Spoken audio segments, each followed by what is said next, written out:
Ei, gente, bem-vindos à nossa aula de vasculite aqui do curso Dermatoarte. É uma aula que muita gente tem receio, né? Inclusive, quando eu vou dar essa aula, eu gosto de contar uma historinha minha, né? Algo que eu passei, que foi quando eu fui fazer um curso, né? Preparatório para a prova de título, e a primeira aula do curso era vasculite. E aí, quando eu cheguei toda animada para estudar, né, que eu vi que a primeira aula era vasculite, eu falei, não acredito, difícil e tal. Me deu um bloqueio, que eu, sinceramente, eu demorei, eu acho, de uns 20 a 30 minutos, né, eu não posso ser precisa, para eu poder me situar na aula. E aí, até eu me situar na aula, o bloqueio que eu fiz com o assunto, ele me impediu de pegar o início da aula. Quando eu não peguei o início da aula, que é extremamente importante, o resto eu acompanhei. Mas eu confesso a vocês que se eu absorvi uns 40% da aula foi muito, tá? E aí eu cheguei assim meio frustrada, né? Assim, assisti as outras aulas e tudo, mas assim, eu falei, poxa, né, começar com esse tema me deu um desânimo para começar a estudar para o prova de título. E aí, quando eu fui estudar em casa, eu estudei, mas não me senti satisfeita. Achei que faltava algo mais. E aí eu passei a estudar vasculite, tentando realmente entender. E aí eu não vou dizer a vocês quando exatamente, nem depois de quantas vezes que eu estudei vasculites, que me deu um start, assim, simplesmente tudo fez sentido e eu comecei a achar o máximo. Então eu comecei a me apaixonar pelo assunto, né? Então, eu estou aqui para poder passar uma aula para vocês que eu nunca foi uma aula que eu vi dessa forma, né? Depois dessa aula de vasculite, eu confesso que eu nunca mais vi nenhuma.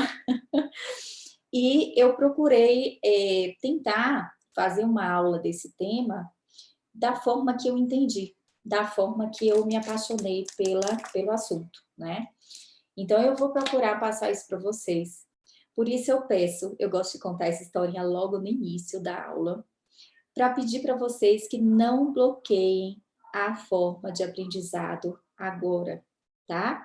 Abram seu coração para assistir essa aula, tá? Eu vou colocar um desafio para vocês, que depois dessa aula, se vocês não gostarem pelo menos um pouquinho mais de vasculite, que vocês me falem, tá? Então, eu vou querer o feedback de quem assistir essa aula, tanto meus alunos, né, que é uma aula feita para o curso Dermatoarte, mas é uma aula que outras pessoas, outros colegas vão assistir, e eu vou pedir um feedback, tá? De vocês, como que vocês estavam em relação à vasculite e como que vocês ficaram depois dessa aula, tá? E não com pretensão nenhuma de querer ser melhor do que ninguém, de querer dar uma aula melhor do que ninguém.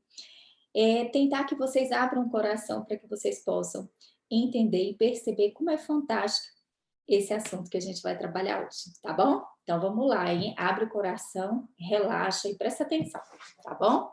Um beijão, vamos começar. Então, quando a gente fala desse tema, como eu falei para vocês, é um tema extremamente delicado, complexo, eu estou aqui, né, aqui as minhas apresentações, quem está assistindo essa aula geralmente já me conhece, né, do Instagram Dermatoarte, ou me conhece como professora pro TED, né, já dei aula em alguns cursos, e hoje eu administro Dermatoarte com cursos e o Instagram, tá? Aqui sou dermatologista membro titular da SBD, e aí eu gosto de começar essa aula, eu achei essa fotinha, assim, extremamente fantástica, que é de uma exposição, mostrando a rede vascular. Isso porque está sem a cabeça, tá, gente? Então, assim, algumas cabeças estariam repletas de vasos.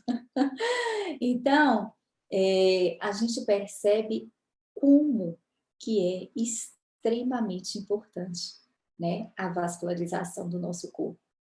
Então, só por essa foto, eu acho que a gente já consegue entender o quanto é importante a gente, né, gostar e aprender esse tipo de conteúdo, né?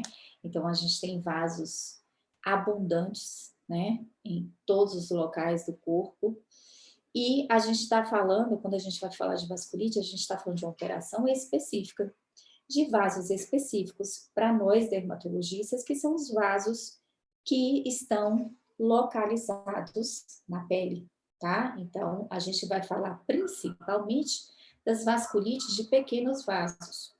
Vamos falar também de algumas vasculites que acometem também os médios vasos, que ficam lá na junção dermo-hipodérmica, e vamos citar algumas vasculites de grandes vasos, mas que não estão localizados na pele, porque na pele nós não temos vasos de grande calibre, tá bom? Então, a gente vai ver isso tudo direitinho. Então, foca nessa foto, imagina como é importante o tema, como que a gente pode ajudar nossos pacientes, né? Essa aula colegas que vão fazer prova, vão fazer essa aula, né? Colegas que estão aprendendo, né? Colegas que estão revisando, colegas que já atendem pacientes. Então, é uma aula que eu vou abranger um pouquinho de tudo. Eu vou falar um pouquinho de prova, vou falar um pouquinho de dia a dia, tá bom? Então, é uma aula que eu vou tentar deixar bem completinha. Então, quando a gente fala de vasculite, nós estamos falando de processo de inflamação da parede vascular, em geral, imunologicamente mediadas. Vou explicar tudinho para vocês, tá bom?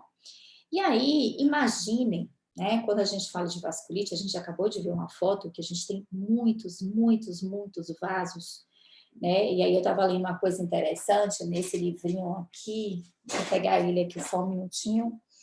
Esse livrinho aqui, que é do professor Paulo Criado, que eu adoro, que é Doenças dos Vasos e Hipercoagulabilidade na Pele, da série do Paulo Criado, professor Belda e o Newton de Quiquiá, né? Então, assim,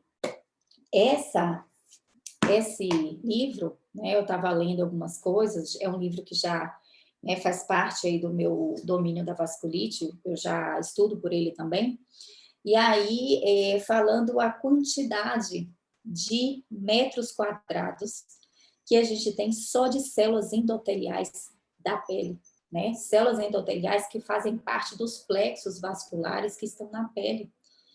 Então, são mais de 7.000 metros quadrados. É muita coisa, é muita área, né? Na verdade. Então, quando a gente fala de pequenos vasos, a gente está falando de calibre, né? Então, a gente está falando de espessura, então são vasos fininhos. Porém, se a gente for juntar a área, né, que esses vasos abrangem, vai dar uma área enorme no nosso corpo. A gente sabe que a pele é o maior órgão do corpo humano.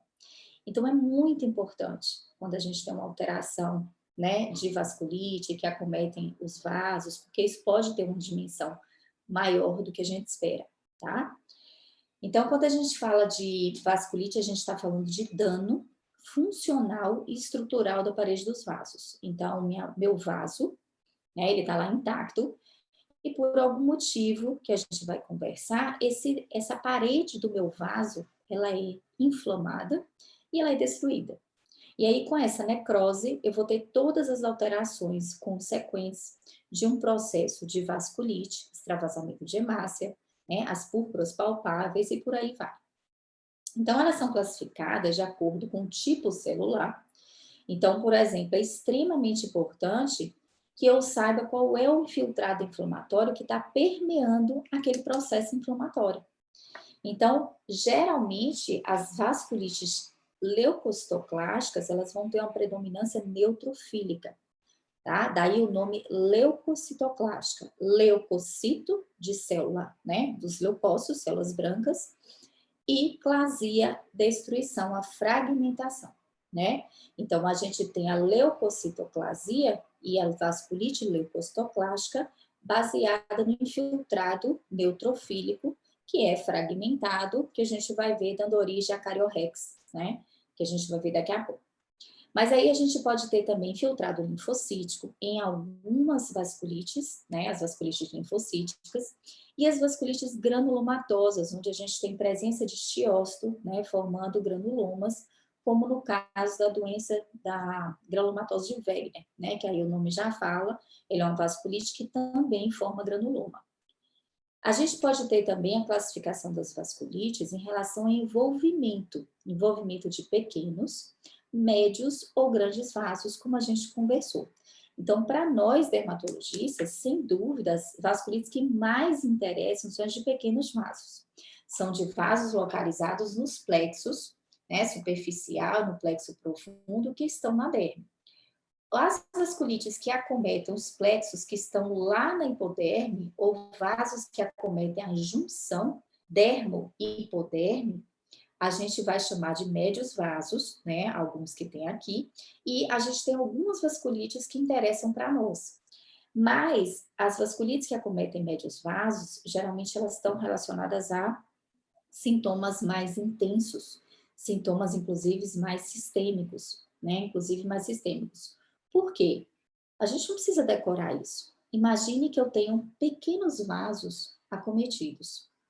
Então, se eu tenho vasos fininhos, pequenos, que irrigam poucas áreas, eu vou ter uma repercussão clínica local, né? Eu vou ter uma repercussão clínica que, se eu acometo alguns vasos daqui, mas tenho alguns aqui que não foram acometidos, eu consigo suprir a minha demanda, né?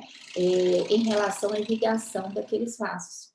Se eu tenho acometimento de médios vasos, aqueles vasos, né, de calibre maior, ele já irriga uma área maior e ele já tem uma importância maior a nível de nutrição, a nível de regulação, né, de temperatura. Então, eu tenho uma outra agressão em relação ao organismo. Então, na hora que eu tenho um acometimento de vasos maiores, eu vou ter uma repercussão maior, inclusive clinicamente, com os sintomas que a gente vai ver, né, e os sinais que mostram que a gente pensa no vasculite de médio vaso, como as úlceras, os nódulos, né, que já são sintomas de maior repercussão.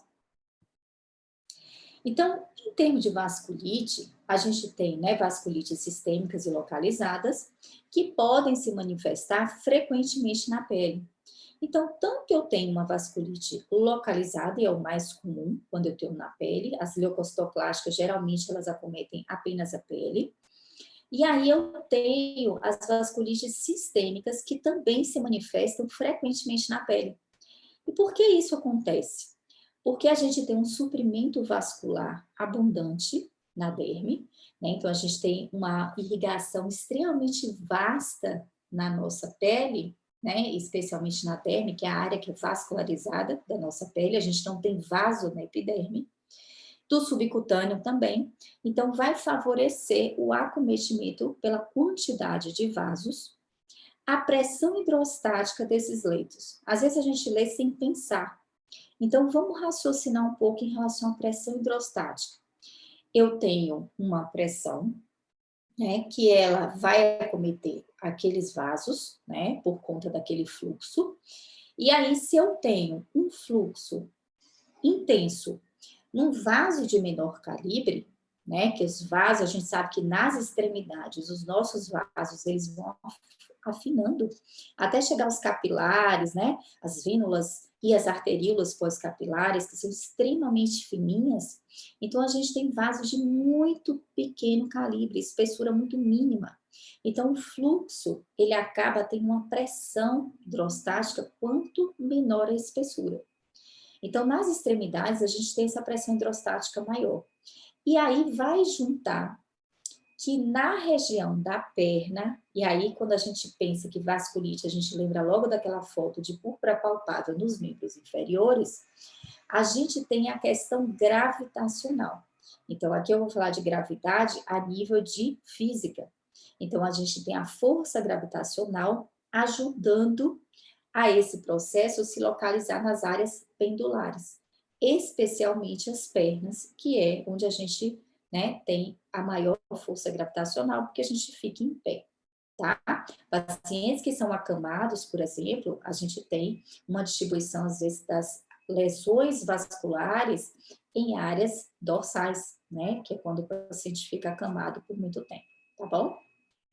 E a proximidade das influências ambientais do meio externo, porque a gente sabe que a pele é o órgão de contato, né, com todas as funções, todos os antígenos, né, que vão entrar na nossa pele. Então, a gente tem essa influência dos nossos vasos localizados na pele, mais relacionadas ao ambiente, né, portanto, mais influenciáveis com esse ambiente externo. Então, quais são os sinais, né, que eu vou pensar em vasculite? que vai acontecer? Como que chega meu paciente no consultório para eu dizer, esse paciente deve ter uma vasculite, né? Então, esse paciente pode ter púrpura, pode ter urticária, pode ter livedo reticular, nódulos, placas necróticas, úlceras, né? Então, são sintomas que a gente vai pensar em vasculite. E aí eu chamo vocês, antes da gente conversar mais a fundo sobre isso, para a gente pensar um pouquinho nesses sintomas. Então, vamos lá. Quando eu falo de púrpura, o que é púrpura? Púrpura, a gente define como extravasamento de hemácia, tá? E aí, alguns já me perguntaram, em outra aula que eu dei, né, de alguns casos clínicos que a gente citou vasculite, extravasamento de hemácia sólido? Não, a gente tem extravasamento de sangue, né? Mas o que vai dar a púrpura é o extravasamento da hemácia, ok? Beleza. E aí, por que acontece uma púrpura? Então, as púrpuras, que são extravasamento de um sangue que teoricamente tem que estar no seu fluxo, estável, bonitinho dentro do vaso, por algum motivo esse sangue extravasa, ou seja, ele sai do meio intra para o meio extravascular. E por que isso acontece? Bom, aí a gente não vai estar só no capítulo de vasculite, a gente vai estar num capítulo amplo, né, que a gente chama de púrpuras de um modo geral, e a gente vai entender um pouquinho por que a vasculite vai entrar aqui. Então, para eu ter uma púrpura, que é um extravasamento de hemácias, eu posso ter púrpura por alteração de plaquetas, por alteração de fatores de coagulação e por alteração de vasos sanguíneos, né? Então, são os três básicos mecanismos para que eu tenha um extravasamento de sangue.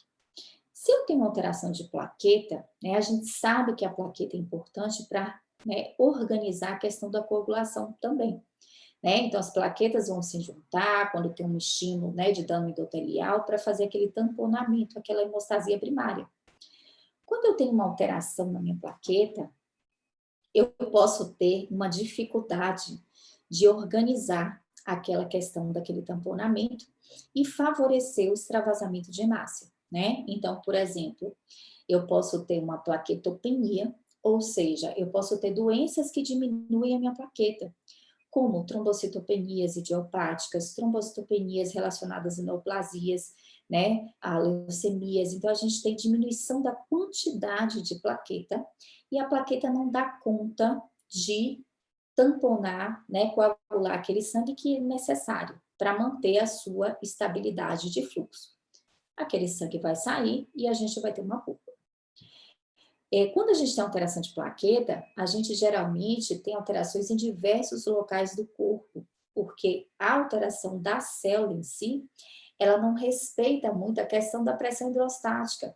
Então, as alterações plaquetárias, geralmente a gente vai ter em várias áreas do corpo, inclusive áreas de mucosa, né, áreas de trauma mais fácil. Então, a gente vai ter, por isso que nos nossos pacientes, por exemplo, que usam AS, e o AS, a aspirina, ela causa disfunção na plaqueta, ou seja, o paciente que toma AS, você faz um exame de sangue nele, a plaqueta está normal em termos de quantidade, mas há uma disfunção plaquetária provocada pela medicação, né?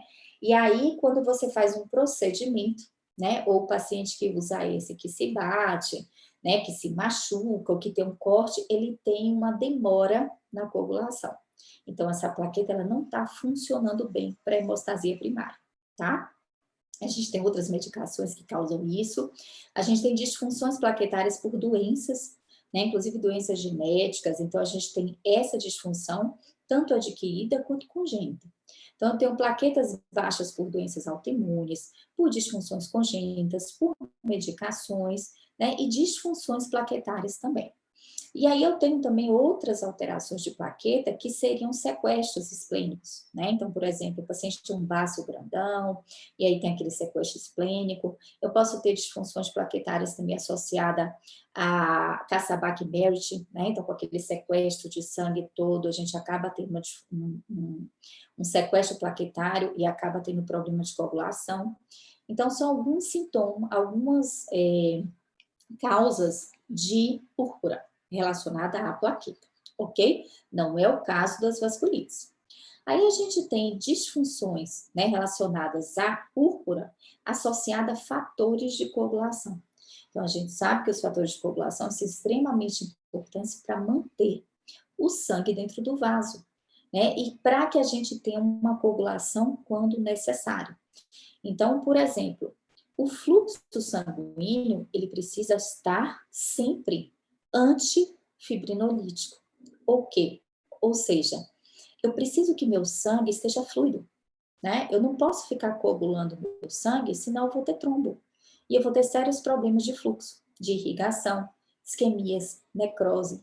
Então, o fluxo, a gente precisa ter um equilíbrio, mas esse equilíbrio para manter o nosso fluxo sanguíneo estável, o ideal é que ele seja puxado para o anticoagulante. Ou seja, a gente tem predomínio de fatores anticoagulantes, que é para poder manter o nosso sangue fluido dentro do vaso. Quando a gente tem alguma alteração que coagula mais, a gente perde esse equilíbrio de fatores coagulantes e anticoagulantes, que eu começo a aumentar os meus fatores coagulantes ou diminuir os meus anticoagulantes, eu tenho distúrbios de coagulação. E aí, esses distúrbios de coagulação vão resultar em uma série de coisas. Tanto eu posso ter aumento de coagulação, e aí eu vou ter trombos, vou ter as doenças que têm associação com tromboses, com isquemias, com necroses, como eu posso aumentar demais o meu sistema fibrinolítico, né, o meu sistema anticoagulante. E aí o que é que acontece? Eu começo a extravasar muito sangue. Por quê? Porque eu tenho que ter um equilíbrio em relação a esses sistemas. Se eu perco a minha capacidade de coagulação, que é ideal para aquele fluxo, eu começo a extravasar. E aí eu vou ter as doenças que eu tenho, grandes equimoses, a gente tem pacientes que têm sangramentos espontâneos, que são pacientes de fatores de coagulação alterado. Doenças que a gente tem como hemofilias, né? Essas doenças, geralmente, elas não dão púrpura discreta, elas dão grandes equimoses, dão sangramentos. Por quê? Porque os fatores de coagulação são extremamente importantes para manter o equilíbrio. Então, vai sair sangue para tudo que é lugar. Não vai ser um sangue que vai extravasar, que vai respeitar a pressão hidrostática, tá?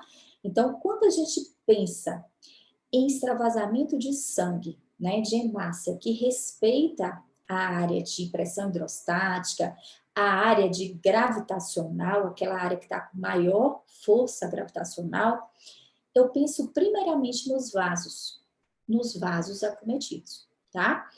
É uma regra? Não.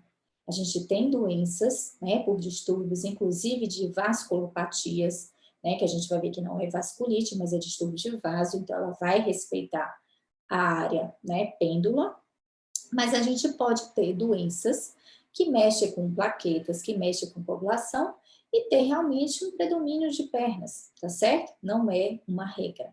Mas quando a gente percebe aquela lesão que ela não se dissemina, que ela fica sempre localizada em região pendular, eu vou dar mais atenção para os distúrbios vasculares, ok?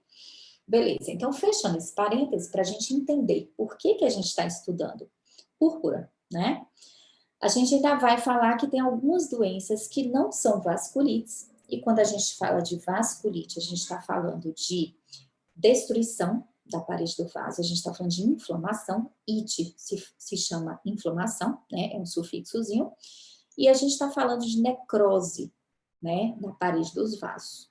Então, quando a gente fala de necrose, a gente fala de destruição da parede dos vasos, extravasamento.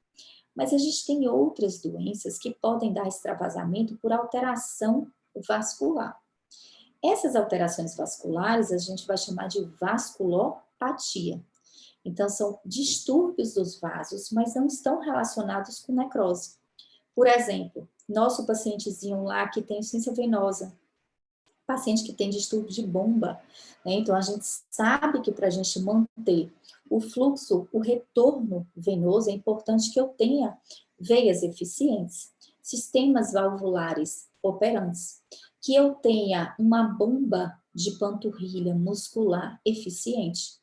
Então, todas as possibilidades que eu tenho de causar uma diminuição do meu retorno venoso, eu posso ter uma estase sanguínea. Quando eu tenho uma estase sanguínea, eu aumento a minha pressão hidrostática e eu acabo extravasando sangue naquelas áreas que são preferencialmente gravitacionais. Então, aí eu vou ter também uma púrpura relacionada a esse extravasamento, secundária a um acometimento vascular, que geralmente é crônico, geralmente são aqueles pacientes que têm varizes, que ficam com edema, geralmente vespertino, pacientes diabéticos, pacientes obesos, né, que têm dificuldade de retorno venoso, né, pacientes às vezes com uma fragilidade muscular, uma bomba de panturrilha que não consegue, né, liberar aquilo, pacientes que ficam muito tempo acamados, muito tempo sentados, né? Então, a gente tem essas possibilidades de ter púrpura e não ter necessariamente uma vasculite. Então, toda vez que chegar no consultório um paciente com púrpura, especialmente púrpura palpável, a minha primeira opção é vasculite, tá? Mas eu não vou esquecer de que púrpura faz parte de uma série de doenças, é um sinal clínico que vai fazer parte do extravasamento de hemácia, é a consequência disso, e ela pode ser o sinal de diversos acometimentos, né, que não só dos vasos. Então, paciente com púrpura, eu vou lembrar de coagulopatias, eu vou lembrar de distúrbios plaquetários, eu vou lembrar de distúrbios vasculares, tanto vasculopatias quanto vasculites, ok? Pronto. Chegou no meu consultório um paciente de púrpura, que é palpável, então eu palpo lá aquela púrpurazinha, tem um relevo, né? Então ela não é só mácula, ela acaba sendo pápula ou placas, né? E aí esse paciente tem essa lesão localizada nos membros inferiores. Pode subir, pode chegar até o abdômen, né? Pode chegar em grandes áreas, mas ela começa na região da perna. Então eu tenho que perguntar primeiramente ao meu paciente é como e onde começou. Tá? Porque se essa púrpura ela começa lá embaixo, onde eu tenho uma pressão intraostática é maior, e ela vem subindo, a chance de ser uma doença realmente vascular é muito grande, tá? As púrpuras de outra origem, elas não costumam respeitar essa ascensão, tá? Essa ascendência de lesão. Aí a gente pode ter associado, como a gente comentou, urticária, o livido reticular, nódulos, placas necróticas, úlceras, que a gente vai ver daqui a pouquinho. Então, embora existam múltiplas e diversas etiologias, né, para a púrpura e para a vasculite mesmo, a histopatologia das vasculites é limitada. Então, vamos lá. Se eu tenho uma púrpura, por exemplo, por alteração plaquetária, eu vou encontrar no meu AP, basicamente, extravasamento de hemácia. Por quê? Porque eu não vou ter alteração na minha pele. Na verdade, a alteração que eu tenho, ela é sanguínea, ela é da minha plaqueta. Então, eu só vou encontrar na pele o resultado, o reflexo dessa alteração plaquetária, que é o quê? Extravasamento de hemácia. E aí eu vou encontrar, geralmente, um monte de hemácia extravasada e posso encontrar hemosterina, né? Que é o processo aí já de degradação dessa hemoglobina. Basicamente isso. Se eu tenho uma púrpura relacionada a distúrbio de coagulação, eu também posso encontrar grandes áreas, e aí são grandes áreas, geralmente um extravasamento intenso, até com hematomas, grandes áreas, mas eu vou encontrar também bastante extravasamento, hemosterina, e não vou encontrar nada específico nos meus vasos. Se eu tenho uma vasculopatia, uma doença que acomete os vasos, mas que é por algum distúrbio crônico de vasos específico, tipo ciência venosa, retorno venoso por ciência de bomba, insuficiência de válvula, eu vou encontrar geralmente achados de dermatite de estase. Então, dermatite de estase, o que que acontece? Quando meus vasos não estão eficientes, naturalmente a gente tem um mecanismo de defesa no nosso organismo, que é o quê? Fazer angiogênese. Então, a gente começa a fazer uma proliferação vascular. Eu começo a ter sinalizações, né, de citocinas, de fatores de crescimento de vasos, né, para que eu tenha uma proliferação vascular naquele local. Por quê? Porque aqueles meus vasos que estavam aqui, né, que estão aqui, eles não estão com eficiência. Então, na dermatite de estase, eu começo a ter uma proliferação vascular. Eu encontro vários vasos, né, uma proliferação com ectasia de vasos. Além desses achados, eu vou encontrar também extravasamento de hemácia, eu posso encontrar alguns trombos dentro de vasos, né, por conta daquela estase sanguínea, geralmente acaba coagulando e eu posso ter trombos, e aí eu vou ter aquele extravasamento com musterina. Infiltrados inflamatórios vão variar, né, geralmente aqui a gente encontra mais linfócito, mas são infiltrados variáveis. Só que na minha vasculite, aí sim, aí eu vou ter uma destruição de vaso. E aí eu vou encontrar achados que são específicos das minhas vasculites. Alguns achados são comuns a outras doenças. E tem um achado que vai me dar o diagnóstico histopatológico. E eu preciso dele para bater o martelo do meu laudo histopatológico. Por isso que quando a gente biopsia uma lesão purpúrica, encaminha para o patologista, a gente tem que saber uma série de coisas. Então, a gente tem que saber, por exemplo, que em até 24 horas, né? Então, geralmente, menos de 12 horas eu não vou encontrar os achados clássicos, e até depois, passando de 24 horas, eu posso não encontrar também os achados clássicos, que dê ao patologista a segurança dele dizer para a gente que é uma vasculite leucocitoplástica. Então, é uma doença, né, é um achado que eu preciso ser realmente, prestar atenção em relação aos sintomas e ao tempo de acometimento. Então, às vezes eu vejo nos grupos, né, uma discussão de casa, que o pessoal coloca lá uma foto de vasculite, né, de uma púrpura palpável, não é nem de vasculite, é uma púrpura palpável, que não é a foto do histopatológico. E aí coloca lá aquela foto e faz esse vasculite, né, tipo, e aí? Então, assim, eu não sei o tempo, eu não sei se aquilo vem ascendendo, eu não sei se tem outros locais do corpo, né? Eu não sei como que eu vou conduzir sem uma história, sem uma anamnese. A anamnese é fundamental, gente. A anamnese na dermato, ela é extremamente importante.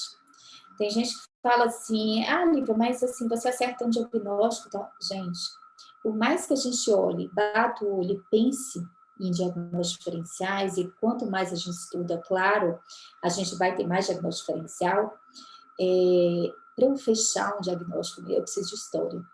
E aí as minhas histórias com meus pacientes, no consultório, na preceptoria, né, que é o que eu amo fazer mesmo, atendimento e ensino, são muito detalhadas.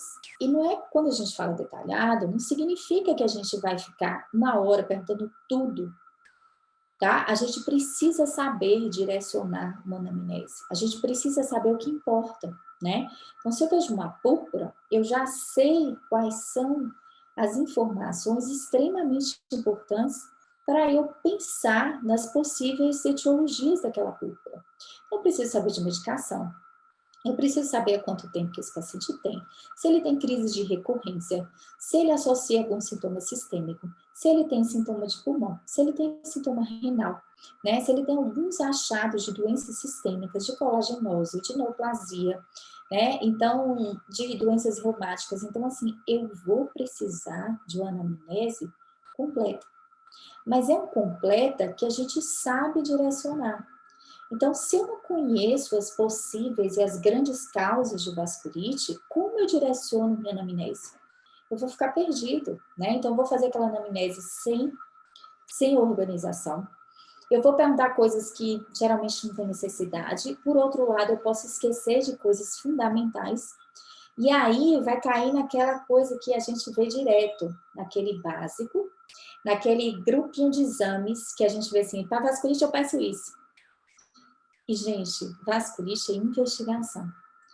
É um dos capítulos mais lindos que a gente tem, porque a gente investiga de acordo com os sintomas.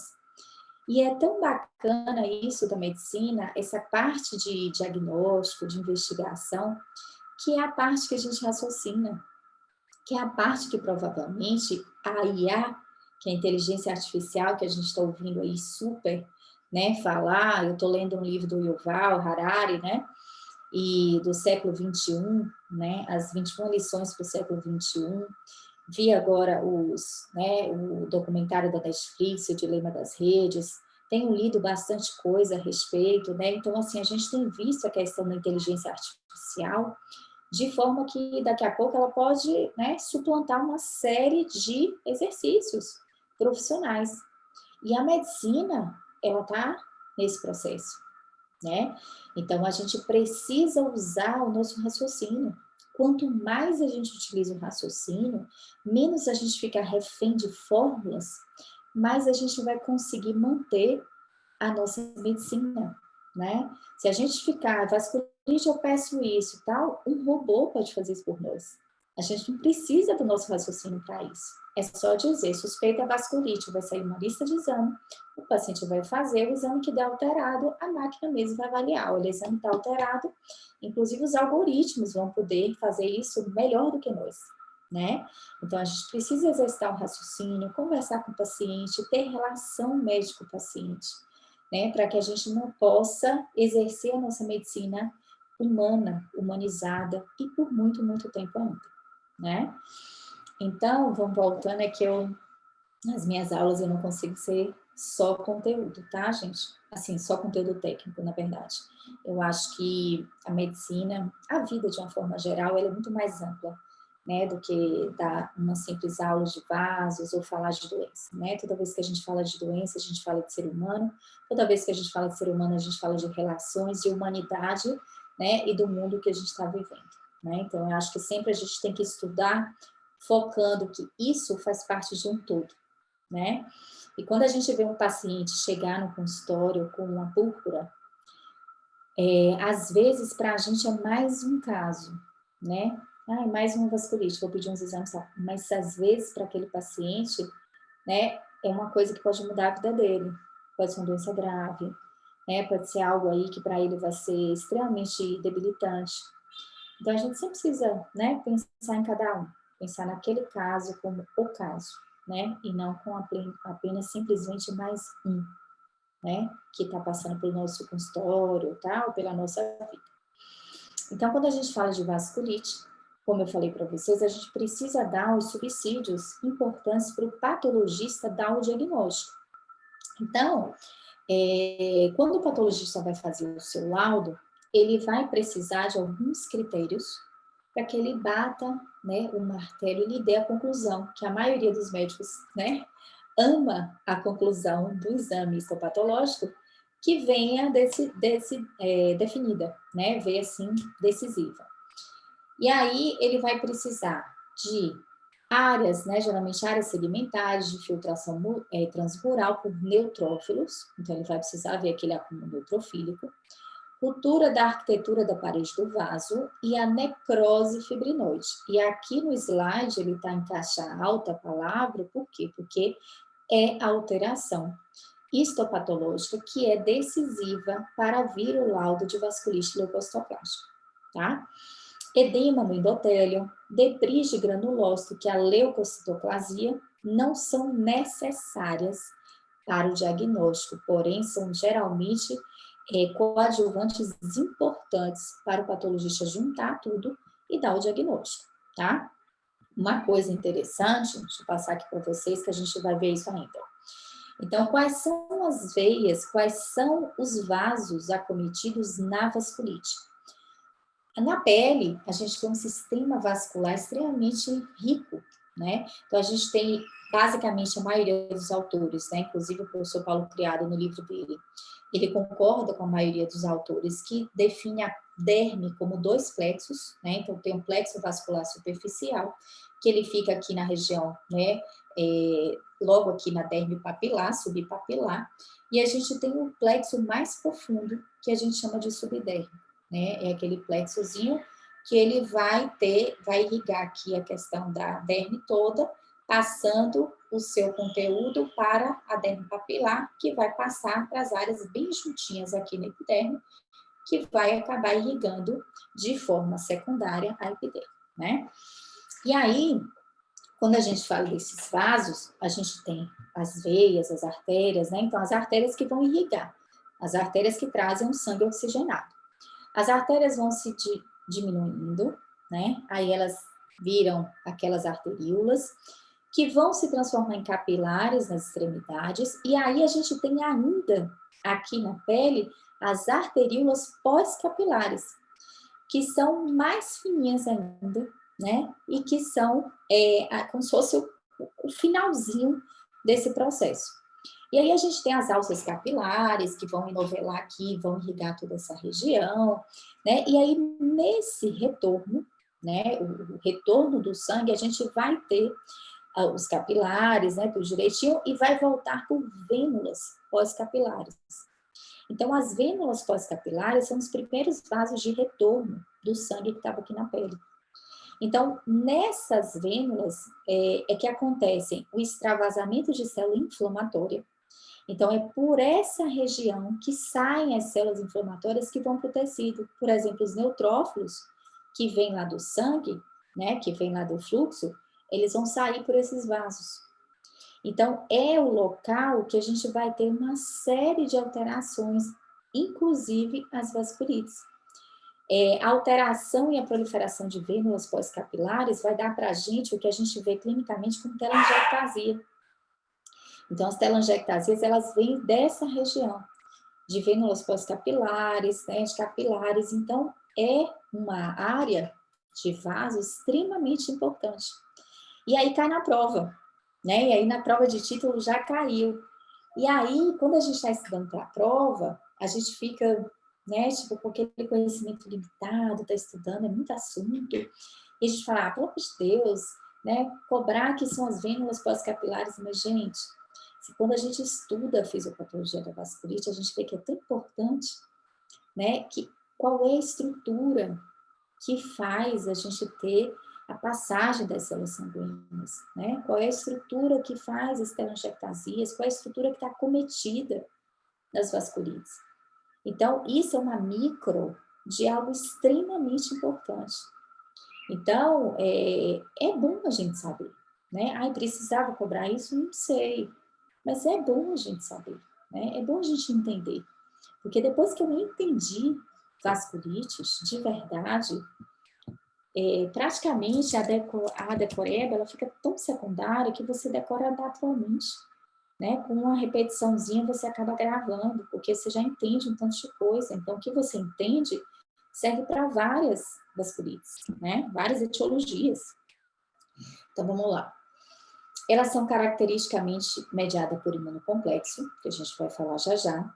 Então, e as características do AP, como a gente falou, elas são, em média, até 24 horas, elas são desfeitas. Então, se eu não biopsio uma lesão de vasculite com um tempo curto, eu posso não ter os achados e o patologista não colocar na conclusão vasculite leucocitoclástica. Ele pode sim colocar assim, os achados sugerem, né, sugerem uma vasculite com relação com a clínica, tá? E aí tem um tanto de gente, né, eu dou curso de dermatopata, e tem um tanto de gente que tem pavor disso. Mas quando a gente entende um pouquinho o patologista, que a gente entende um pouquinho da patologia, a gente percebe que muitas doenças, a correlação histopatológica é fundamental com a clínica, né? Essa correlação anatomoclínica, muitas vezes, é o que define. O que a gente vai ver aqui agora, que as vasculites, a maioria, elas vão ter os mesmos achados histopatológicos. Então, se eu tenho vasculites associadas à medicação, eu posso ter um pouquinho de eosinófilo me ajudando. Se eu tenho vasculite associada a câncer, né? Eu posso ter um pouquinho na hora da imunofluorescência, me ajuda, eu posso ter um IgA, né? As colagenoses, eu posso ter um IgA, inoxolane, eu posso ter um IgA na imunofluorescência. Mas, de uma forma geral, as vasculites leucocitoplásticas, independente da causa, elas vão ter neutrófilos fragmentados, com a sua cariorrex ou leucocitoplasia, necrose da parede do vaso, edema endotelial, extravasamento de massa. Então, esses achados não vão ajudar a gente, muitas vezes, para o diagnóstico etiológico. Então, não adianta eu ficar desesperada com minha biópsia da vasculite, o paciente vai chegar achando que aquele laudo histopatológico é a salvação. Não. A minha anamnese bem feita e a minha história correta, a minha investigação correta, com os outros exames também, com a história clínica do paciente, vai ser extremamente importante para eu fazer o diagnóstico. Eu não posso ficar esperando a conclusão do patologista, porque muitas vezes vai vir lá vasculite leucocitoplástica. E às vezes você já suspeitou da vasculite leucocitoplástica só de olhar a lesão, né? Tudo bem? É importante a biópsia? Sem dúvida. Mas é o que vai me dar o diagnóstico, muitas vezes, de etiologia? Não. E aí a gente, como comentou, tem a classificação das vasculites, né? Então a gente tem, em termos de dimensão do vaso e profundidade, pequenos vasos, né? Que são os capilares, as vênulas pós-capilares e arteríolas não musculares, tipicamente estão aqui em cima, na derme papilar superficial. Os vasos de médio calibre, né? A gente vai ter mais para baixo, na derme reticular profunda, próximos à junção derme-hipoderme, e os vasos de grande calibre não tem na pele, que são os, né, a aorta e os derivados. Aqui só mostrando a epiderme, né, os vasozinhos, aqui é esse plexo vascular superficial, que faz as alçazinhas, né, e aí a gente tem umas anastomoses também, que são interessantes, né, não são muitas, a gente tem áreas de anastomoses, que a gente tem associada direto, né, sem passar pelos capilares, que são as anastomoses arteriovenosas, e essas áreas de anastomose, olha como é bacana isso, a gente saber. As áreas de anastomose, arteríolo, vênula, né, são áreas importantes que têm células musculares associadas, né, inclusive complexos nervosos, né, com nervos passando por ali, são áreas extremamente sensíveis, e é dali daquelas células musculares que fazem esse revestimento dessa anastomose que eu tenho, que a gente chama de glomos, a gente tem o tumor glômico. Então, o tumor glômico é um tumor que ele é feito de células muscularezinhas que envolvem essas anastomoses que ficam mais em extremidade. É por isso que a gente tem um tumor glômico típico de extremidade, unha, né, pés, região palmo plantar. Por quê? Por causa da localização. E ele é super doloroso, né? A gente sabe que é um tumor doloroso e que ele piora com frio. Porque quando a gente tem a vasoconstricção aqui, a gente tem uma diminuição de fluxo, a gente tem uma dor, né? Então, tudo isso conecta. Então, se eu entendo de onde vem esse tumor, por exemplo, né, de estrutura que a gente estuda, tumor benigno, eu não preciso ficar apavorada, meu Deus, tumor glômico, eu entendo de onde vem, né? E aí eu já tiro ele de gravar, de decorar. Então, eu tenho aqui a derme reticular, né, com sua ligação, eu tenho vasos que são geralmente os plexos são horizontalizados e fazem a conexão com outros plexos com vasos perpendiculares à pele. Aqui eu tenho um plexo vascular profundo, aqui o tecido subcutâneo, aqui vai passar os vasos maiores, vasos médios, né? E aí a gente não vai ter vasos maiores representados aqui. De manifestação dermatológica das vasculites cutâneas, variam de acordo com o diâmetro do vaso. Então, se eu tenho vasos pequenos, a púrpura palpável é o mais comum. Então, eu vou ter extravasamento de hemácia do lúmen para a derme, não vai empalidecer, né? Então, quando a gente faz uma distopressão, a gente, quando a lesão esmaece, a gente está comprimindo vaso, né? Então, aquele vermelho seria por fluxo aumentado. Se eu comprimo e aquilo não se desfaz, ali é por extravasamento de sangue. Então, não vai comprimir, porque eu não tenho vaso especificamente dando aquele vermelho. Então, a púrpura palpável é preferencialmente distribuída simetricamente nas áreas pendentes do corpo, né? Típico de perna, dorso do paciente que deita, né? Fica muito deitado. Pode ser pruriginosa, assintomática ou sensação de queimação. Então, meu paciente de púrpura palpável, ele pode chegar no consultório assintomático, eu não sinto nada. Mas ele pode dizer que coça, ele pode dizer que tem uma certa ardência, um certo queimor, tá? Sua resolução frequentemente causa hiperpigmentação pós-inflamatória. Por quê? A gente tem sangue extravasado, geralmente o depósito de hemosterina, a gente tem processo inflamatório, então a gente tem tanto hemosterina pigmentando a pele, como a gente pode ter aquele processo reacional de pós-inflamatório. Ocorre também situações que não são vasculites verdadeiras, a gente já conversou sobre isso, né? Fenômenos vasoclusivos, coagulopatias, trombocitopenias. Aqui uma foto clássica de uma púrpura palpável, né? Urticária vasculite. é uma forma que a gente tem de vasculite. Então, a urticária vasculite, ela é um sintoma, mas ela geralmente está associada a algumas doenças, tá? Então, na verdade, como é a urticária vasculite? Quando a gente fala em urticária, o nome urticária a gente já lembra da urtica, que é a lesão elementar, que é aquela lesão, aquela pápula, placa edematosa, etematoedematosa. E aí a gente tem a questão da urticária vasculite, é que a lesão ela não vai sumir em até 24 horas. Então, a gente sabe que a urtica ela é temporária. Geralmente, umas 4 horas a 6 horas, ela some do local, né? E aí, cuidado, porque eu já vi colegas confundindo sumir como o paciente ficar sem lesão clínica. Não é, é no local. Então, como é que eu faço isso geralmente? Eu pego uma caneta, né? O que é que eu faço? Eu pego uma canetinha e vou marcar a minha área de vasculite, ou a minha área de urticária, né? Então, vamos dizer que eu tenho uma lesão aqui, tá? Um vermelhinho. Deixa eu fazer aqui mais para poder ver.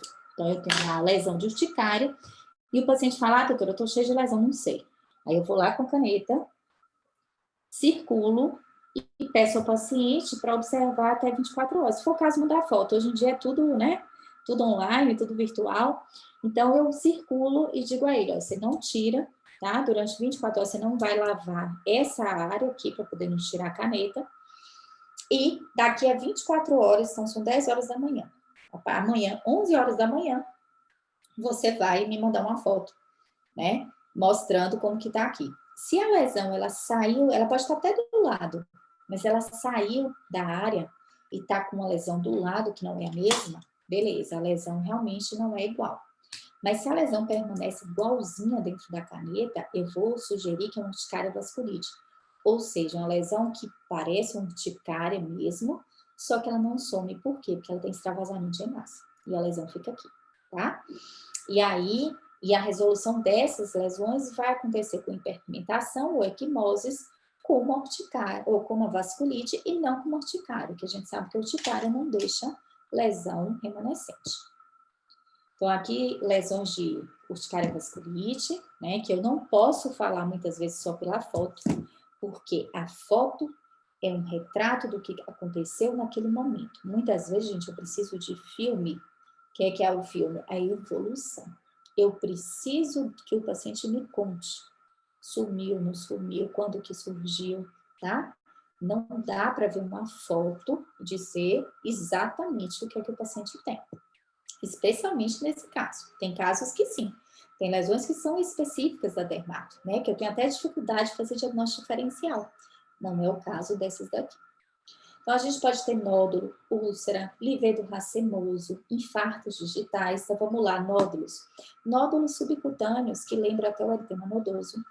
Úlcera, a gente sabe que úlcera vai entrar em um capítulo enorme, que tem várias etiologias. Então, uma das etiologias da úlcera é associada ao cometimento de vaso, né? Então, se eu tenho, por exemplo, alterações do meu vaso, né? Eu tenho uma isquemia no local que aquele sangue estava irrigando, então aí eu tenho uma isquemia, né? Daquele local, aí eu vou ter uma necrose daquela área de pele, porque ela não está sendo nutrida, não está sendo irrigada, não tem oxigênio, ela vai morrer, e eu vou fazer uma úlcera associada à doença vascular. Livedo racemoso, que é uma alteração de interrupção de fluxo, geralmente das arteríolas musculares, e infarto digital, que seria uma necrosezinha, isquemia relacionada à pontinha dos dedos. Manifestações comuns aqui das vasculites de médios vasos. O que a gente viu que a púrpura palpável é mais comum de pequenos vasos. E aqui eu já vou ter acometimento de vasos mais importantes, né? Não que os pequenos vasos não sejam importantes, mas aqui a área de irrigação ela é maior, né? Então, imagine que o médio vaso, ele vai nutrir o plexo, né? Ele vai nutrir grandes áreas. Então, se eu tenho acometimento da base, tudo aquilo vai sofrer. Se eu tenho um acometimento da pontinha, vai sofrer aquele pedacinho, né? Então, o médio vaso vai dar sintomas mais graves. Os nódulos são frequentemente nos membros inferiores, em maléolos ou porção flexora. As ulcerações, a gente tem inflamação intensa da parede vascular, pode comprometer o suprimento com isquemia, e aí a gente sabe que ulcerações profundas vão falar para a gente que está cometendo vaso de maior calibre, né, os de médio calibre, O livedo racemoso, que a gente viu que é fluxo sanguíneo interrompido, e os infartos digitais, que são vasculitezinhas de médio calibre, que ocorrem tanto em membros inferiores quanto superiores. Lesões papilonecróticas, então, são características das vasculites mistas, então, Chug-Strauss, Wegener. Aqui, ó, nódulos, úlceras. Eu vejo um paciente assim, eu não vou pensar numa simples vasculite leucocitoclástica, né? Eu não vou olhar para esse paciente e pensar, por exemplo, em Knox-Online. Eu vou pensar na vasculite que dá cometimento de médio vaso, vou pensar aqui numa PAN, né, numa púrpura ou numa poliarterite nodosa, né? Aqui, ó, nódulos dérmicos, nódulos ulcerados, pigmentação do vedóide, aqui associado a grandes áreas, né, doenças mais sistêmicas, inclusive, né, doenças como as vasculites ANCA positivas podem estar acometendo outras áreas do corpo. Aqui um livedo racemoso, a gente tem livedo reticular e livedo racemoso, tá? O livedo reticular, ele pode ser fisiológico ou patológico, tá? O livedo reticular é o que? A gente vê a trama todinha, o vaso certinho, né? Então, a gente vê a trama toda vascular, né? Por algum motivo. Então, o paciente fica com frio, né? Então, ele submete, a gente tem uma constrição e a gente consegue ver aqueles vasos ali com fluxo interrompido. Nesse caso, o livedo reticular, ele é mais fisiológico do que patológico. Então, a gente vê na gestação, a gente vê no bebezinho, né, que o recém-nascido, que ainda não tem uma organização de controle, né, de vasos, de temperatura eficiente, e outras condições também, né, associada a outras doenças. Mas o livedo racemoso, ele é patológico. O que a gente percebe é que a rede ela é interrompida. Então, não tem aquela rede toda certinha, eu tenho áreas que eu não consigo ver vaso. Eu tenho áreas de rede e áreas de rede aberta, que a gente chama. Então, o livedo racemoso mostra claramente para a gente que a gente está tendo alterações vasculares importantes. E aí eu vou ligar livedo racemoso para a gente, para dermato, a doenças, a vasculites. Né? Então, doenças acometendo vasos maiores, né? Geralmente médios vasos, como poliarterite nodosa, né? E também doenças reumatológicas, né? Então, como lúpus, esclerodermia, doenças que a gente tem também acometimentos de outros sistemas, inclusive vasculares, né? E outras doenças também vasculares. Aqui os infartos digitais, a gente vê isso na esclerose sistêmica, né? Pacientes com esclerodermia, a gente encontra bastante isso também. E aí, quando a gente vai falar de mecanismo patogênico das vasculites, a gente tem que lembrar de algumas coisas. Então, vamos lá. A gente pode ter uma infecção direta do vaso. Chegou um agente lá e infecta o meu vaso. Estava passando pelo fluxo, né? Opa! Reação tipo 1 de Geocumbis, que é a reação anafilática, mediada por IgE, eosinófilos. Reação do tipo 2 de Geocumbis, que é aquela citotoxicidade mediada por anticorpos. Doença mediada por imunocomplexo e mecanismos de hipersensibilidade, que seria a 4. Tá? Então, o imunocomplexo é a 3, tipo Artus, e hipersensibilidade celular seria a 4.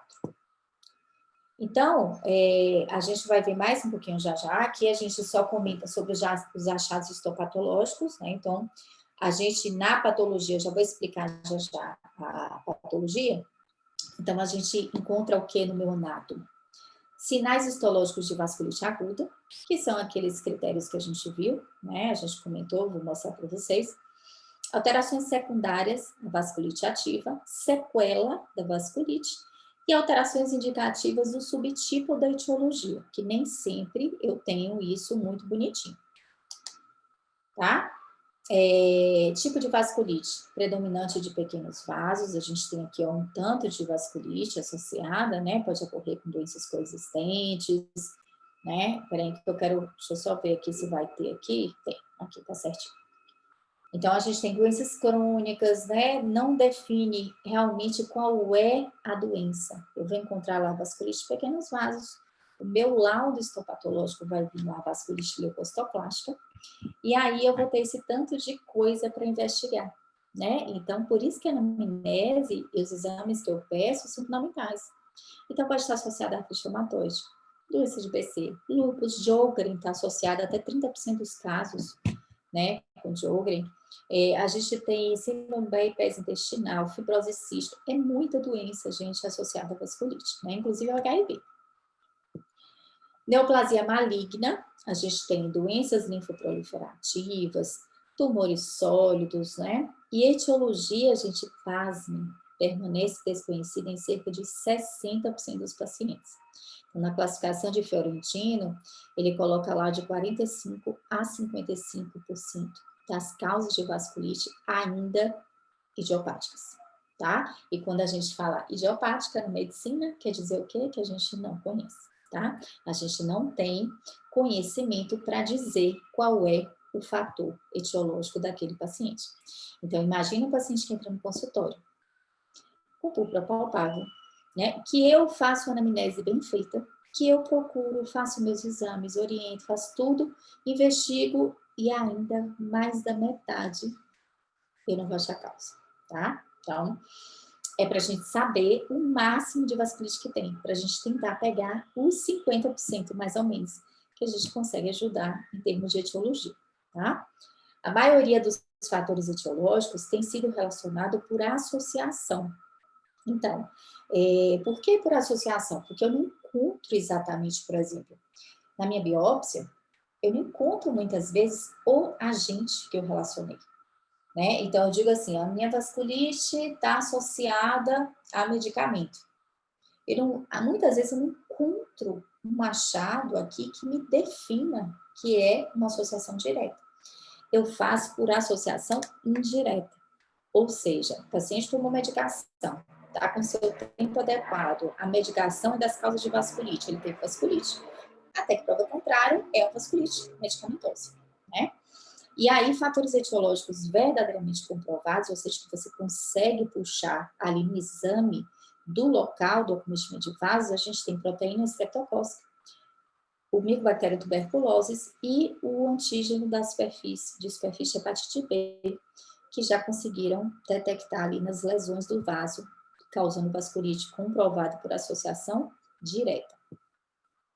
E aí que a classificação de Fiorentino, que a gente ainda usa, né, uma classificação que é uma das mais utilizadas, inclusive pelo professor Paulo Criado aí, que é idiopática até quase 60% dos casos, infecciosa, né, com doença inflamatória vem junto, em termos de porcentagem, cada uma de 15% a 20%, medicamentosa 10% a 15%, e neoplásica, graças a Deus, 12% a 5%, é a menor parcela. E aí, a gente vai falar um pouquinho de patogenia, né? E a gente entendendo, gente, vai ver como é linda, né? Assim, com todo respeito às doenças, né? Que a gente sabe que tem doenças graves, mas olha como é linda a medicina e a gente estudar, assim, como que acontece. O que que você... Quando a gente vê a pele... Eu fico até emocionada. Quando a gente vê a pele do paciente acometida, a gente tem que lembrar, gente, que existe um tanto de coisa acontecendo ali por dentro que reflete no que eu estou vendo. Então, o que eu estou vendo do meu paciente, nesse caso específico, chegando com uma púrpura palpável, com outros sintomas, é reflexo de algo que está acontecendo imunologicamente. Então, o imuno hoje sempre foi, mas assim, hoje, os conhecimentos que a gente tem da imuno, com a tecnologia, né, com os avanços que a gente tem na medicina, na área molecular, né, na área de imuno, a gente consegue entender detalhe do que está acontecendo. E aparentemente isso é complexo, é difícil, mas quando a gente consegue entender, fica muito, muito, muito mais fácil a gente lidar com todas as doenças, né, de uma forma geral, inclusive com dermatopato. Eu consigo olhar para uma lâmina e dizer assim, poxa, aqui está cheio de eosinófilo. Por que está cheio de eosinófilo? Porque os eosinófilos são células que são chamadas por algumas citocinas, entre elas interleucina 5, né, que é uma das citocinas mais importantes para a quimiotaxia de eosinófilo. E os eosinófilos são células que lidam bem com parasitas, são células que estão associadas aos mastócitos, nas respostas alérgicas, né? Então, assim, associada à medicação, né? Então, as respostas às farmacodermias atraem eosinófilos.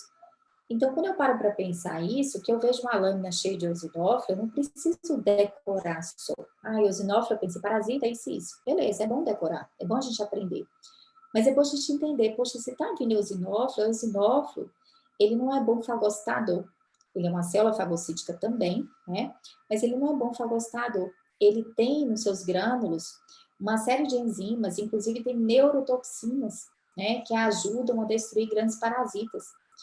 Então, eu penso no eosinófilo não como uma bolinha que está ali no meu livro de patologia, né? Como algo vivo que está ali para poder, né, participar daquele complexo processo imunológico.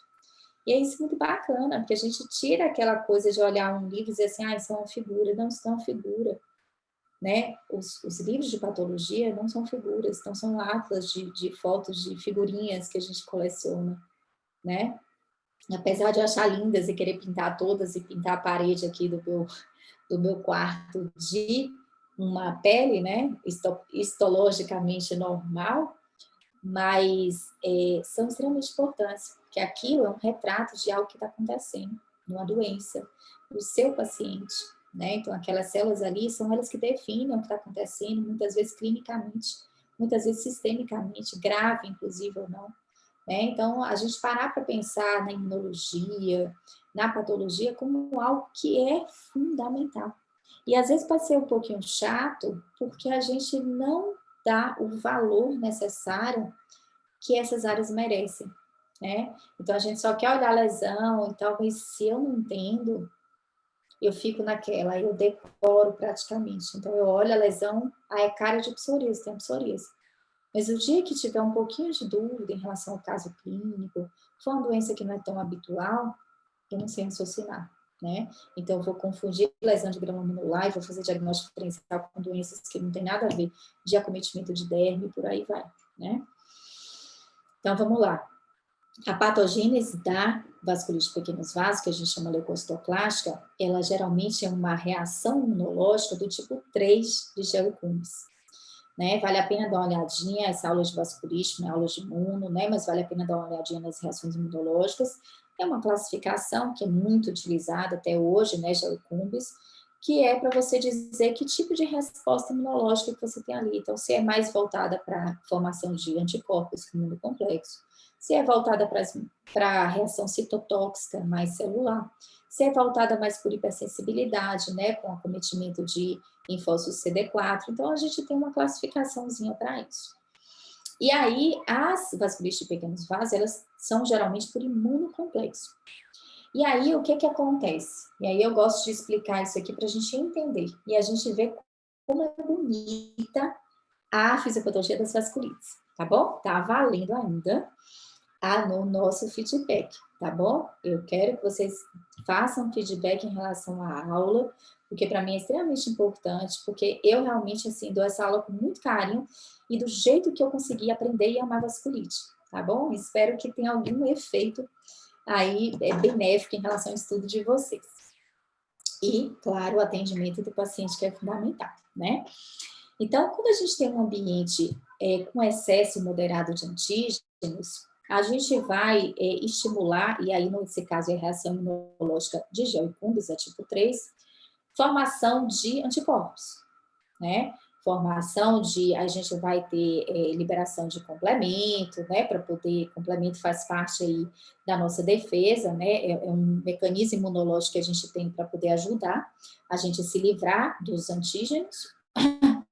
E aí a gente vai formar imunocomplexo, né? Então, os imunocomplexos, formação de antígeno e anticorpo. E esses imunocomplexos, que são essa formação de antígeno e anticorpo, seja ele qual for o antígeno, a gente está falando aqui de qualquer antígeno. Então, essa etiologia, né, ou essa patogenia das vasculites, ela independe praticamente de qual vasculite. Eu estou falando das vasculites leucocitoclásticas todas. Então, o que é que acontece? Eu tenho um antígeno, e aí esse antígeno pode ser molécula medicamentosa, aí ele pode ser uma partícula viral, pode ser uma partícula de algum processo infeccioso ou outro, vacina, né? Eu posso ter associado a outros estímulos, né? Vários que a gente aqui, outras doenças reumatológicas, doenças que eu faço, né? Formação de complexo imune por outras coisas. Então, eu tenho um excesso moderado de doenças autoimunes e tudo. Formo o complexo antígeno-anticorpo, formo meus imunocomplexos, e esses imunocomplexos, eles vão se depositar nas paredes das vênulas pós-capilares. Então, imagine os meus imunocomplexos, né, que foram produzidos, estão circulando, e aí eles, quando chegam nessa circulação, que a gente sabe que tem uma pressão hidrostática maior, por conta dos vasos serem bem fininhos, estarem, né, aí submetidos a uma força gravitacional mais exagerada, porque a gente está nas áreas mais baixas, né? Então, quando eu tenho essa formação de imunocomplexo, eles começam a se depositar nessas vênulas pós-capilares. Então, eles passam, né, pelas áreas capilares, tal de lixinho. Quando chega nessas vênulas, eles começam a se depositar. E aí, com essa deposição, é aí que os neutrófilos saem, né, para poder fazer o seu papel. Então, é por isso que essa área é a área da vasculite, né? Então, esses imunocomplexos se depositam, e aqui é a reação, né, Giacobbe. Então, imagine, gente, um imunocomplexo depositado lá na minha célula endotelial. E aí, quando a gente fala de vaso, deixa eu pegar aqui uma simulação. Então, assim, é porque eu sou toda, né, eu gosto de explicar assim, mostrando, eu acho que o visual ajuda muito. Então, assim, por exemplo, aqui é um vaso, tá? Aqui. Quando eu tenho meu vaso, eu tenho que lembrar que isso aqui não é morto, tá? Isso não é um tubo. Isso é algo vivo, que eu tenho células que revestem o meu vaso. Né? Eu tenho os pericílios, são as células, né, geralmente de borda aqui, né, que compõem, mas as células endoteliais são as células que eu tenho que fazer um revestimento desse vaso. E aqui, essas células endoteliais são consideradas imunócitos. Elas participam de tudo, inclusive elas fazem a apresentação de antígeno. São células extremamente importantes para o meu sistema imunológico, né? E aí, quando eu tenho, por exemplo, uma deposição de imunocomplexo aqui, né? O que acontece? Eu vou lesar minha célula endotelial, né? Eu vou permitir que esse imunocomplexo muitas vezes passe, né? E que vá para o meu meio extravascular. E aí eu vou ter toda uma liberação de citocinas aqui, porque isso está errado. Então, minha célula endotelial vai dizer assim, opa, tem uma coisa estranha aqui, né? Eu vou ter que sinalizar e chamar ajuda. Eu não posso ficar desse jeito. Então, ela começa a liberar uma série de citocinas. Entre elas, vai estimular a liberação de interleucina 8, que é a principal citocina aqui que a gente fala para quimiotaxia de neutrófilo, porque os neutrófilos são as células mais importantes para a imunidade inata. É a célula que mais chega rápido no meu processo inflamatório. Então, eu vou atrair um tanto de neutrófilo para tentar resolver isso aqui. Quando meus neutrófilos vêm, eles vão sair por aqui, né? Então, aqui minhas vênulas pós-capilares são as áreas que meu neutrófilo, né? Que as minhas células inflamatórias vão sair. Eles começam a sair e começam a tentar destruir esses imunocomplexos, né? E aí eles vão fagocitar e vão liberar enzimas, que são enzimas que destroem. As enzimas dos neutrófilos são verdadeiras bombas, né? E aí, por consequência, eles liberam suas enzimas, né, destrutivas, liberam óxido nítrico, que eles têm uma série de mecanismos eficazes de destruição. E aí, o que vai acontecer? Eles destroem não só os imunocomplexos para serem fagocitados, eles começam a destruir a parede dos vasos. E aí, os neutrófilos são células de vida curta, que na hora que eles liberam esse tanto de arsenal agressivo, eles acabam se destruindo também, eles se fragmentam. Então, meus neutrófilos se fragmentam, né? O seu núcleo se fragmenta todo, vai chamar de cariorrex ou leucocitoplasia, então eu vejo uma poeira nuclear nessa região, e encontro o meu vaso necrosado, porque o vaso ele foi destruído pelos meus próprios neutrófilos. E imagine que isso é um processo antígeno, anticorpo, imunocomplexo, Aí, por que que eu tenho vasculite que se resolve rapidinho? E eu tenho uma média de até 30% das vasculites com recorrências.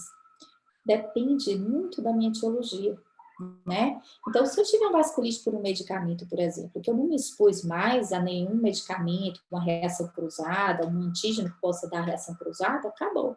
Eu fiz minha vasculite, meu imunocomplexo sumiu, né? Já foi resolvido, acabou. Se eu tenho, por exemplo, uma vasculite, né, associada a doença autoimune, ou uma vasculite associada a uma doença crônica, né, que o paciente tem, uma neoplasia, por exemplo, a doença que ainda foi, então ele tem liberação constante de antígeno. Então, aquele período melhora, mas no momento, por exemplo, que ele está numa fase ativa de uma doença, por exemplo, de um lúpus, né, de uma outra doença reumática, de uma outra colagenose, que ele tem muita liberação de antígeno, formação de imunocomplexo, deposição, ele pode acabar tendo de novo o processo de vasculite da recidiva, né? Ou se o paciente tomou a medicação, mas, né, e aí tomou de novo, eu posso ter de novo o mecanismo da vasculite. Então, a recidiva vai variar um pouquinho. A maioria vai ser autolimitada, porque se for viral, se for um processo antigênico limitado, passou aquele período, acabou. Né? E aí a gente imagina, gente, que tudo pode ser estímulo antigênico. Por que quase 50%, né, mais até, né, de 50%, são consideradas vasculites que a gente chama de causa desconhecida ou idiopática? Porque são tantos estímulos antigênicos que a gente não consegue medir muitas vezes. Então, agora a gente tem o Covid, né, o SARS-CoV, né, o SARS-CoV, né, SARS-CoV-2, né, SARS-CoV-2. Então, a gente tem esse vírus, né, dando o Covid-19, que a gente tem um tanto de coisa acontecendo relacionado, né? Inclusive manifestações assim, de vasculites, Kawasaki, né? Então é um estímulo antigênico novo. E aí a gente tem um tanto de vírus, de infecção, de antígenos que a gente nem se dá conta, né? Então o nosso organismo ele é invadido muito, né? O tempo inteiro por estímulos antigênicos, que nosso sistema imunológico dá conta. Em algum momento a gente faz reação antígeno-anticorpo, faz imunocomplexo, sai depositando, faz uma vasculite temporária após um processo viral e tal, e aquilo ali melhora, tá? E a gente não tem grandes repercussões depois. Aqui são as reações, né, de gel e cumbis, não vou entrar nesse detalhe agora, mas estão aqui para vocês, né? Aqui é tipo 3, ou por imunocomplexo, né? Então, imunocomplexos de antígeno circulante, anticorpos IgM ou IgG, geralmente. E aí a gente viu, né, já comentei com vocês, que a deposição de imunocomplexo pode ser influenciada pela pressão hidrostática, né, o fluxo turbulento naquela circulação que é terminal. Isso que é interessante, o estado funcional do sistema macrofágico tecidual. Então, muitas vezes, os macrófagos, quando a gente tem uma deposição, por exemplo, o imunocomplexo saiu, né, para o tecido. Os macrófagos, eles saem limpando literalmente o nosso tecido.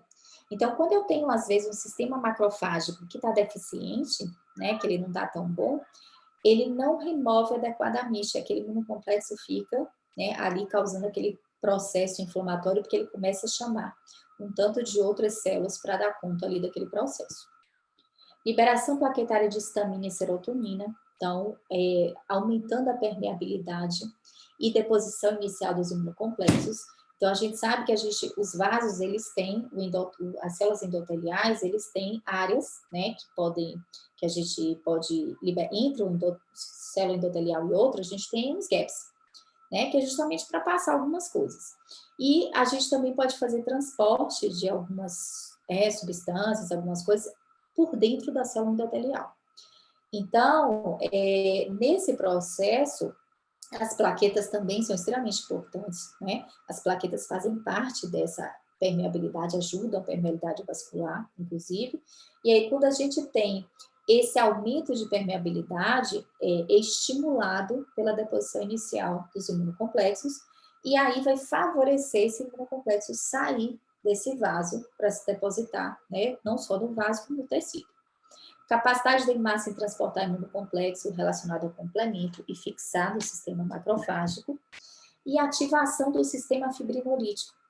Então, como a gente viu no início, os nossos vasos, o nosso processo, né, de fluxo, para a gente manter o nosso sangue fluindo livremente, a gente precisa do sistema fibrinolítico, mais do que o antifibrinolítico. Então, eu preciso do meu sangue fluido. Nas fases iniciais da doença, eu aumento mais o meu sistema fibrinolítico.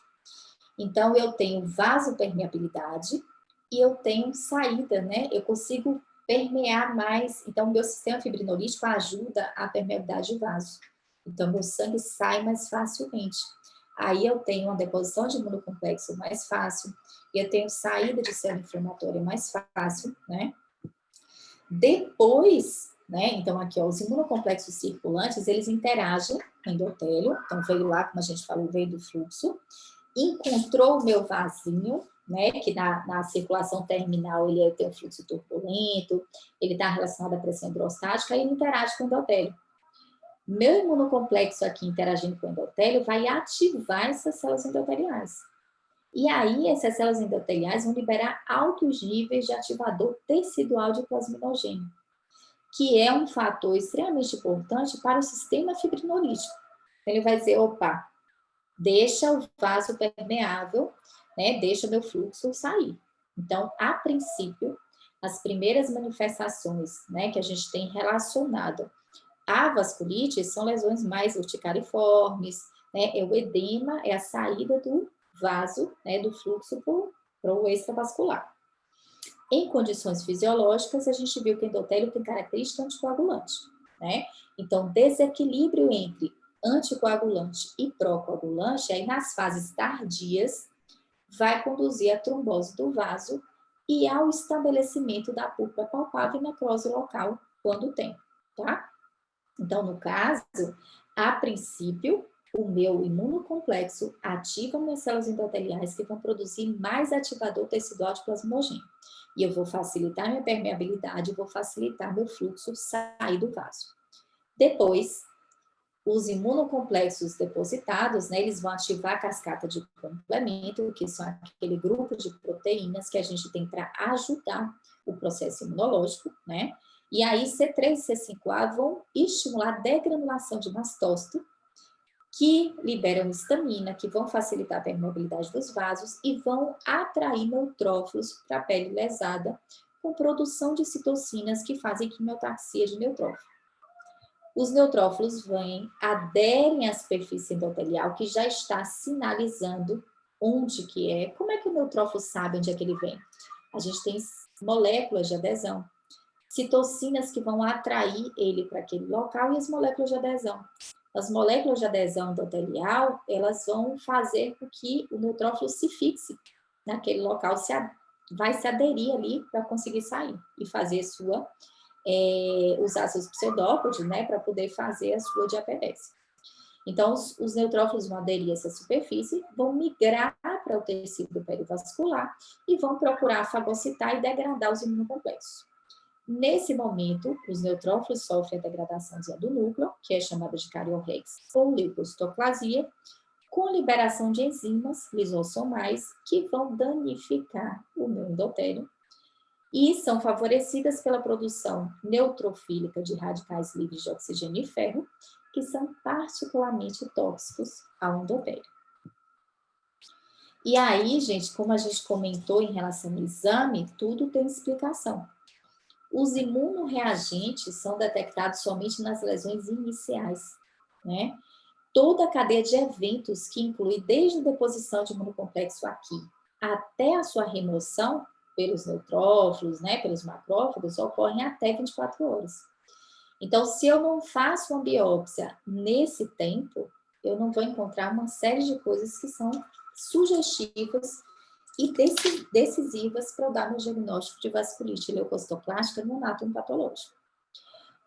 O endotélio ativado, então, quando a gente disse, né, que o imunocomplexo junta ali e ativa o endotélio, essas células começam a produzir uma série de citocinas.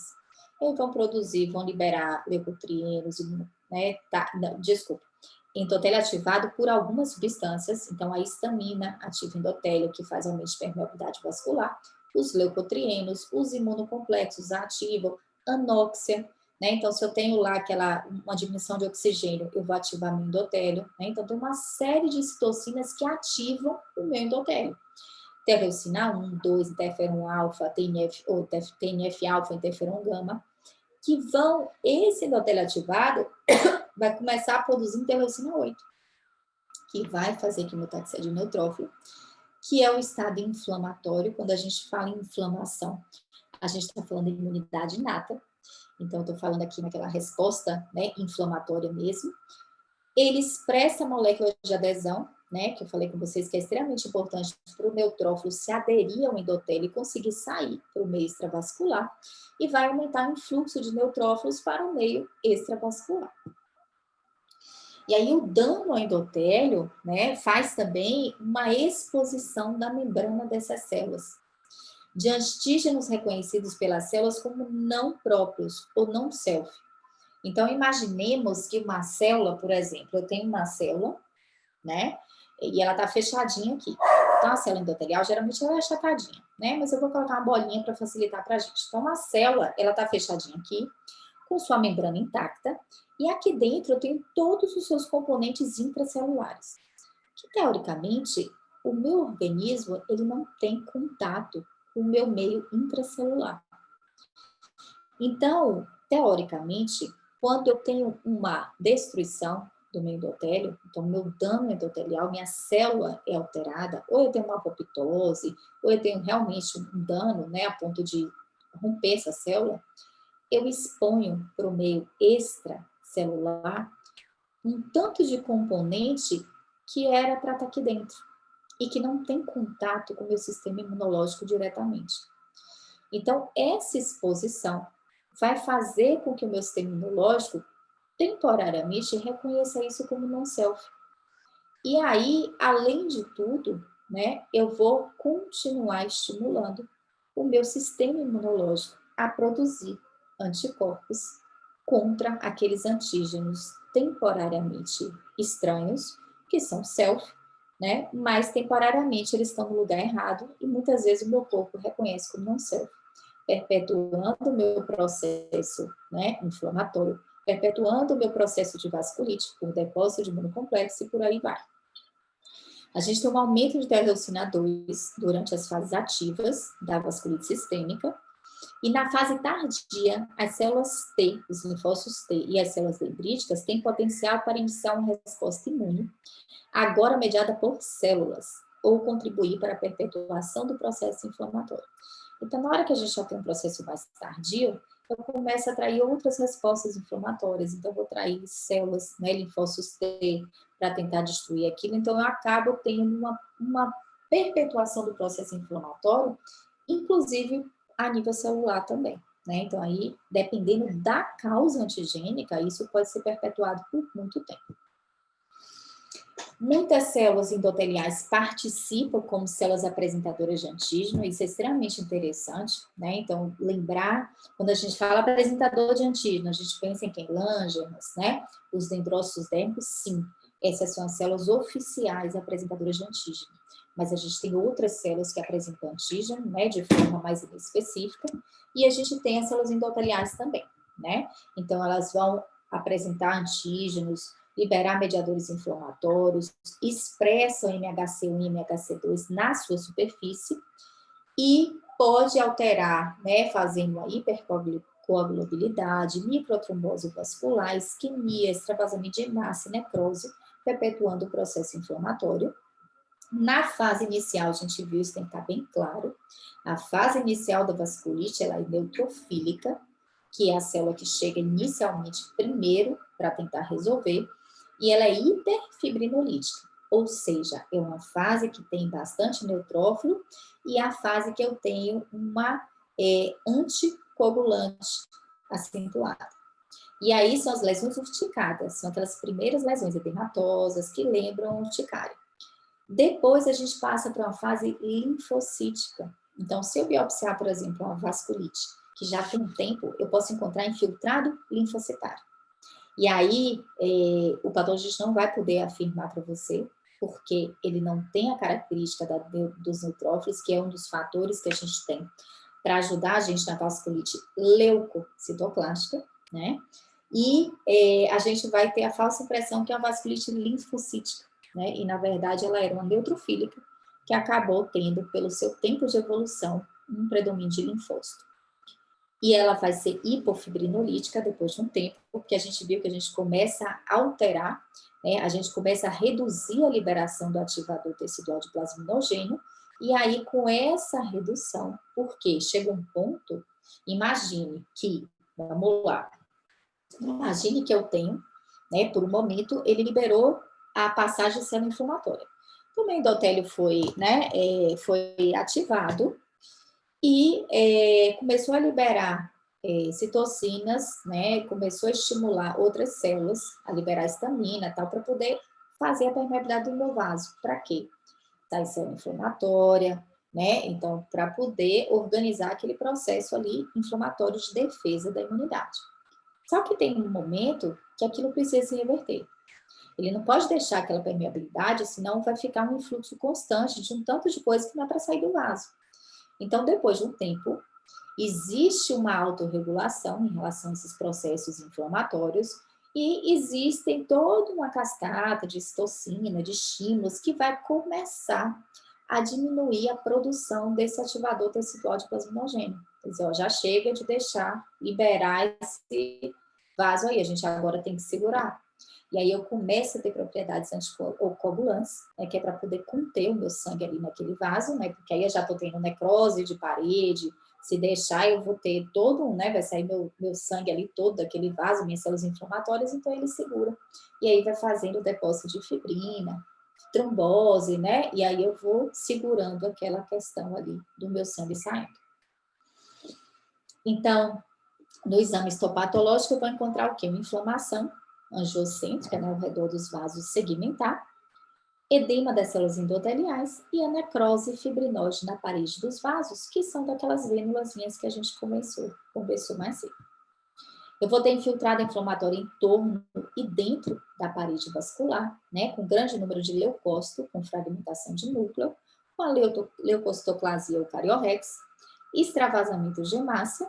E na fase tardia, que a gente viu que a gente já tem aquelas características anticoagulantes, eu vou ter o que? Trombose e a alinização das vênulas pós-capilares, a necrose e linfócitos e monócitos no infiltrado.